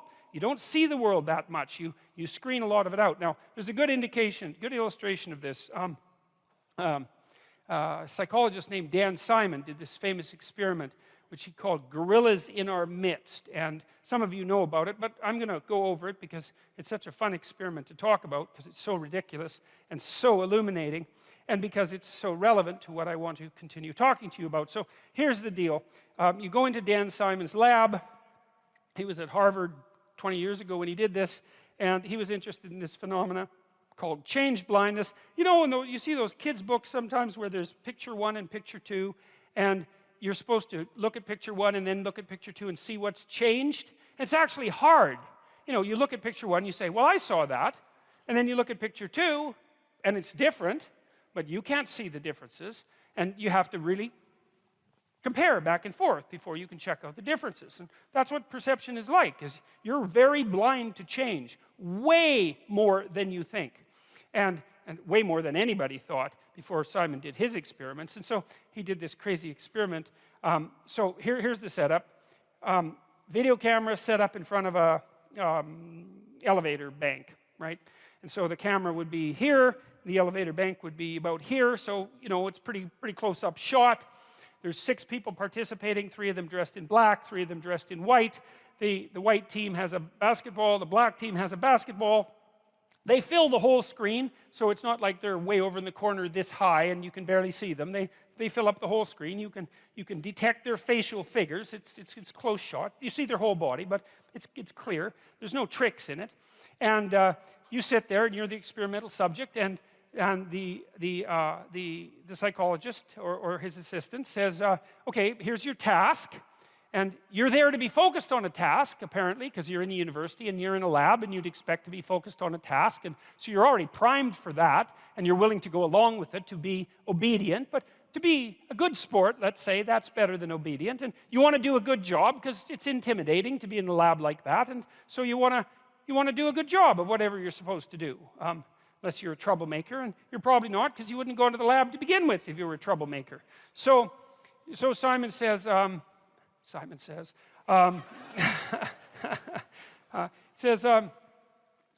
the number of times, like the white team is going to throw a basketball back and forth, variety of ways, for 3 minutes. Just count how many times they manage it, and they're going to bounce it and throw it directly and all that. And so the black team and the white team start to mill around on the video, and they're tossing the basketball back and forth, and you're watching the basketball very intently with the central part of your vision. Now, the central part of your vision is very high resolution, and you can tell this. It's pretty easy. I'll show you. I don't know. No, this probably won't work because I think the theater is too big to do it. But we could try it, I guess. So look at my finger, all right? But pay attention to my face. Now that's hard because usually when you pay attention to something, you look right at it. But I don't want you to do that. I want you to pay attention to my finger and look at my face. And what should happen, except perhaps for those of you who are quite a distance at the back, is that you'll notice that you actually can't see my facial features. So for example, if I look at even somebody in the third row, if I look directly at you, I can see your facial features fine. I can tell you have glasses. I can't tell if you're male or female. I can't distinguish you from the chair, and it has nothing to do with you. Right. But you don't have to move very far away from central vision before it becomes extremely low resolution. And so that's how your visual system is set up. High resolution in the middle, low resolution as you move towards the periphery, until like out here, I actually can't tell how many, I know how many fingers I have. Well, 5 if you include the thumb, but I can't see them. If I move them, I can see them better. Because that's one of the ways your visual system overcomes its limitations, is that it's better at seeing movement than things that are stable. And that's because, well, if you're watching something and something suddenly moves, off to the right, it might be a good idea for you to shift your attention just to see what it is. And so that's a trick your visual system uses. But mostly it's foveal vision, and it's a very, very small part of your visual field, and it's extremely heavily neurologically innervated in the visual cortex. A lot of cells are devoted to that tiny area in the middle of your vision to make it as high resolution as possible. And it might be nice. Eagles have 2 fovea, by the way. They can see better than human beings. Their eyes, bald eagles, their eyes are as big as human beings, and they can see better than we can. They're the only animals that can do that. They have 2 fovea. But you can't have that high resolution vision across the entire span of your eyes, because then your head would have to be this big to carry that much brain around, and obviously that would be hideous and also counterproductive. So we do the best we can, and what it means is that we're blind to a lot of things that we don't think we're blind to. So anyway, so you're playing Dan Simon's game, and you're counting the number of times that the basketball is tossed back and forth between the white team, and he says how many times, and you say, being a good experimental participant, you say 16. And you're right, and he says you're right, and you think, oh, good, I'm smart enough to participate in a psychological experiment. And you feel good about yourself, It's a little self-respect boost, let's say, because you passed the test. And then Simon says, did you see anything out of the ordinary? And you say, most of you, some people notice, most of you say, no. What do you mean? And Simon says, well, the gorilla. Did you see the gorilla? And you think, well, what do you mean, did I see the gorilla? Like, there was no damn gorilla. I'd see a gorilla, right? If we're watching me on stage and a gorilla came out here, you'd see it. Maybe, as it turns out. It might depend on what the gorilla was doing. But in any case, so Simon rewinds the tape as you watch it, so that there's no tricks, and he says, don't count the balls this time, just watch. So it's a different command, right? So you have a different aim now. You're pursuing a different value structure. He says, just watch. And he rewinds it, and sure enough, you see the gorilla coming out backwards and being in the middle, and then going off to the side. And then he replays it for you. And minute and a half into the 3-minute video, in waltzes this damn gorilla. It's a guy, because they didn't have a gorilla for obvious reasons. Ethics committees wouldn't allow them to use a real gorilla. And he's a big guy. He's not a small chimpanzee-type ape. He's 6'4", and he saunters out there and beats his chest like for 4 seconds, right in the middle of the screen, which you might think you'd see since it's right in the middle of the screen, and then he saunters off to the side, and you don't see it. And the question is, well, what the hell's wrong with you? Like, why don't you see it? And it's worse than that. Like, Simon has done other funny tricks. Like, imagine you went to a grocery store and the cashier was behind the counter, right? And you're talking to the cashier, and the cashier says, excuse me for a minute, and then kneels down, and then someone else stands up and keeps talking to you. And you think, oh, you're going to catch that. And you don't. About 50% of people miss that completely. So you can like change the person completely. And the reason is, well, how much processing do you have to do to have a casual interaction with a cashier at a grocery store? And the answer is, not much, right? You don't have to do the processing doesn't have to be that deep. And you can kind of tell this because you can watch The Simpsons, or you can watch South Park, and South Park has like the world's worst animation, right? I mean, everything moves like this. It's all circles and triangles, and you don't care. It's like 5 minutes into the narrative. It doesn't matter that it's circles and triangles having a conversation. It's fine. The icon will work. And that's a good rule for perception, is you use the simplest possible perceptual scheme that you can manage to get yourself from point A to point B, right? It's a map. You don't see the world. You see an iconic representation of the world. And then the question is, what makes the iconic representation sufficient? And I suppose sufficient means a couple of things. One thing it means is tolerable, right? It doesn't cause an excess of suffering and degeneration. It has to be functional, right? And then maybe a more specific example of that would be, well, it has to work, like a map works. A map is a low-resolution representation, but it's a good enough map if you use the map and you start at point A and you happen to be at point A, which is a good beginning for a map, and then you use the map and you get to point B and you think, good enough map. And that's really, that's us. That's how we think. That's how we construe the world. Our maps are really, the stories that we use in the world are really the maps we use to guide us. And they have perceptual implications. But that's essentially what you do. So now the question is, all right, what happened in the gorilla video? Well, what happened was you were aiming at something, right? You're aiming at counting the passes. And the question is, well, why were you doing that? And the answer is, well, someone told you to, asked you to. And then you might ask, well, why did you listen to them? There's lots of other things you might have done in the lab, but that isn't what you did. You did what you were asked to. And we might say, well, that's because you're reasonably cooperative and civilized. And then we might say, well, why is that a hallmark of cooperation and civilization? And we might say, well, reciprocity, like spontaneous reciprocity between strangers who have a bit of a contractual arrangement is part of civilized behavior, and so that's the appropriate thing to do. And we might say, well, you wanted to do a good job in the lab because you wanted to make sure that your status wasn't too low. You know, you could count to 16, and so you can give yourself a pat on the back of the head for that. And, you know, it's part of being a civilized person. And so there's a huge value structure behind that. Like, you didn't go into the lab and shoot it up, you know. You didn't bring a hand grenade, right? And you didn't sexually assault the experimenter. There's lots of things you could have done in there, and you didn't do those things. You just sat there and counted the balls and missed the gorilla.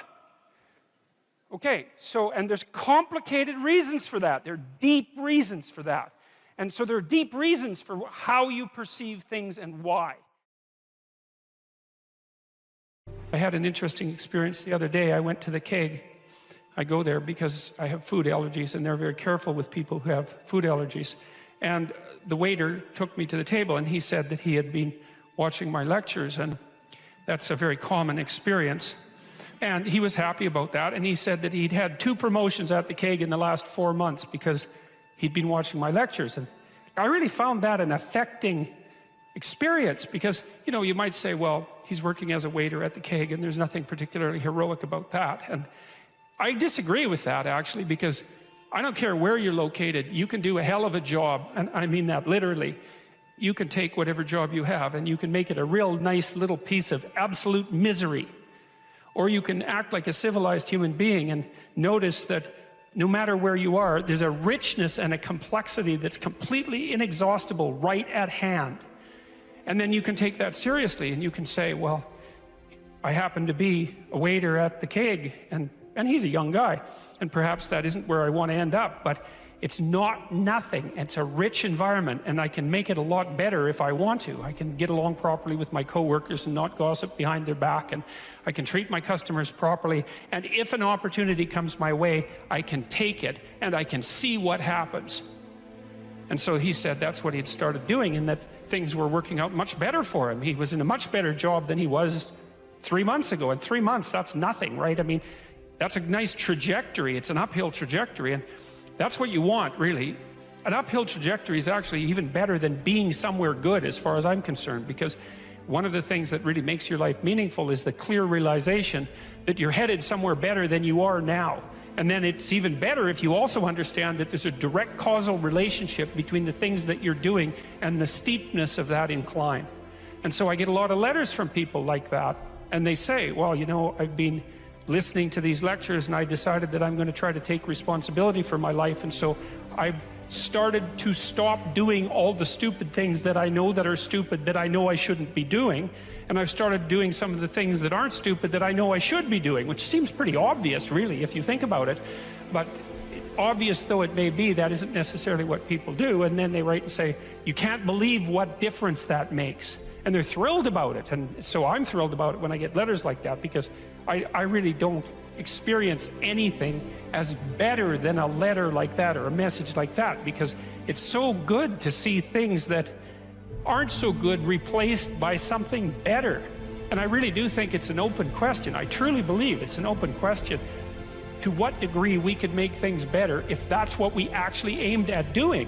Well, there's two modes of being in the world, right? There's one where you adopt the responsibility for living properly, for being properly, and you make the sacrifices necessary for doing that, and then everything will flourish properly. And the other one is a pathway of resentment and bitterness and rejection and murder and genocide, and that just seems exactly right to me.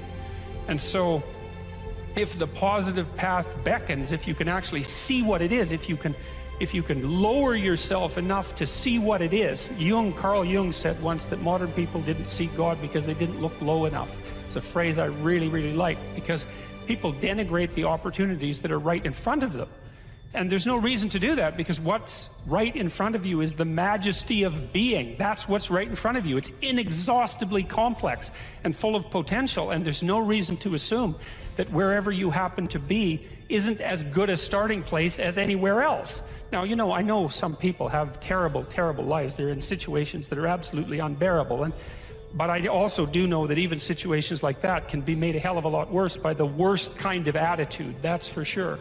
So anyway, so that's where you are. You're in a damaged structure. You're a damaged structure. You're in a damaged structure, but, you know, at least it's got some walls. You know, you're not being fed to the lions on a regular basis, so that's a good thing. And you can emerge forward heroically to confront the chaos that constantly threatens the structure within which you live, and you can free something as a consequence of that. You can learn something. You can strengthen yourself. That's the other thing, because what you're actually made of, in many ways, that what informs you, what you're made of, is what you encounter when you voluntarily encounter the unknown.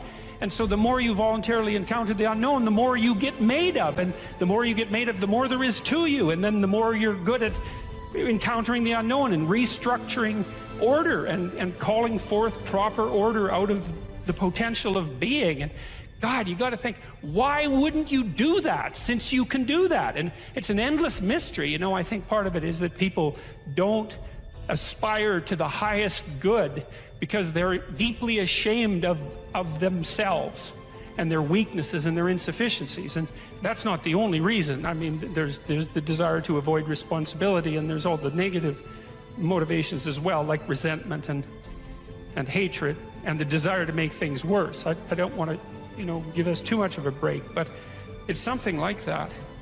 It's okay to not be in a very good place if what you're trying to do with that not very good place is make it better. And the fact that things aren't exactly the way they should be at least gives you something to do, you know, and maybe something great to do, because there's no shortage of suffering and trouble that besets the world that you could conceivably ameliorate in some way. And the utility of that and the intrinsic meaning of that is self-evident. So it also makes me curious about nihilism, for example, and despair, because I mean, I understand those emotions, I understand them deeply, and the intellectual mindset goes along with it, but they just seem beside the point to me in some sense, because there are so many things that need doing that all you really have to do is open your eyes and look at them and then decide that you're actually going to do something about them. And you might think, well, what's within my scope of influence is so trivial that it's not worth doing. It's like, it won't stay trivial for long if you do it. Not at all, and I don't think it's trivial to begin with. I really don't believe that anything done right is trivial. My experience in my life has been that anything I actually did paid off. It didn't pay off necessarily in the way that I expected it to pay off. That's a whole different story. But if it was genuine commitment to do something, even if it went sideways and the outcome was really something other than what I expected, the net consequence over time was nothing but good. So every new frontier that can be conquered is an advance forward, and there's no shortage of frontier because we're surrounded by the unknown, we're surrounded by our own ignorance, and we can continually move into that domain, into the domain of chaos, or we can restructure pathological order, and that's the secret to proper being.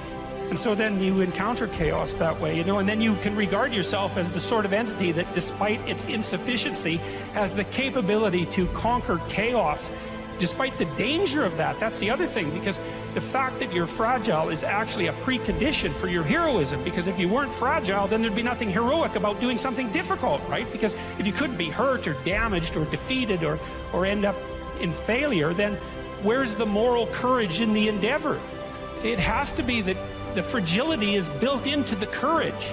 And so it's not a reason not to engage in it at all. In fact, quite the contrary. And so then, you know, what do? Well, you put the city back together, and maybe the way you want it, so that it's functional and efficient and beautiful, and so that people can flourish there, and flourish in a manner that makes them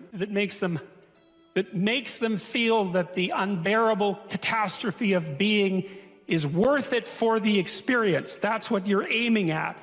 And it's not an impossibility. It's not an impossibility. And then not only that, not only do you repair the city when you do that, but you make yourself the sort of thing that continually repairs the city. And that's even better. That's the end goal, because it's not the repair of the city that's the goal. It's the transformation of yourself into the thing that continually repairs the city. And so there's just no reason for that not to happen. And the more it can happen, the better. You write in the book, there is no faith and no courage and no sacrifice in doing what is expedient. What do you say to those viewers that don't pursue their dreams and are locked in their careers because they are too afraid to take risks and pursue something meaningful? Well, the first thing I would say is, well, you should be afraid of taking risks and pursuing something meaningful. But you should be more afraid of staying where you are if it's making you miserable. You're paying a price by sitting there being miserable. You might say, well, the devil I know is better than the one I don't. It's like, don't be so sure of that. The clock is ticking. Yeah, and if you're miserable in your job now and you change nothing, in 5 years, you'll be much more miserable and you'll be a lot older. But isn't it a luxury to pursue what is meaningful? Our viewers have mortgages, they have children, Yeah. they have payments and loans. It's a luxury to pursue because we lack the resources. Well, I don't remember now, I'm not talking about what makes you happy. It's a luxury to pursue what makes you happy. It's a moral obligation to pursue what you find meaningful. And that doesn't mean it's easy. It might require sacrifice. If you need to change your job too, let's say you have a family and children and a mortgage, you have responsibilities. You've already picked up those responsibilities. You don't just get to walk away scot-free and say, well, I don't like my job, I quit. That's no strategy. But what you might have to do is you think, well, this job is killing my soul. All right, so what do I have to do about that? Well, I have to look for another job. Well, no one wants to hire me. It's like, okay, maybe you need to educate yourself more. Maybe you need to update your curriculum vitae, your resume. Maybe you need to overcome your fear of being interviewed. Maybe you need to sharpen your social skills. Like, you have to think about these things strategically. If you're going to switch careers, you have to do it like an intelligent, responsible person. That might take you a couple of years of effort to do properly. We're built for struggle, us human beings. We're built to contend with the world. We're built to contend with reality. You want a challenge, and the best way that you can take on a challenge, because a challenge fortifies you. So you don't want to be secure, you want to be strong. And you get strong by taking on optimal challenges. And so you lay out your destiny in the world, and you take the slings and arrows of fate, and you make yourself stronger while you're doing so. And you might fail, and fortune might do you in, but it's your best bet. And, you know, people have extracted unbelievable successes out of catastrophic failures. And so, and I'm not saying that in a naive way. I know perfectly well what happens to people. You know, you're doing fine in life, and then you get cancer, and then 6 months later you're dead. And all the heroism in the world isn't going to save you at that point. But that's not the point. That's not the point. Life is bounded by mortality, but that doesn't mean that you don't get out there and contend, and you develop by contending, and you minimize the net amount of suffering in the world. And that's something, man, that's something to do.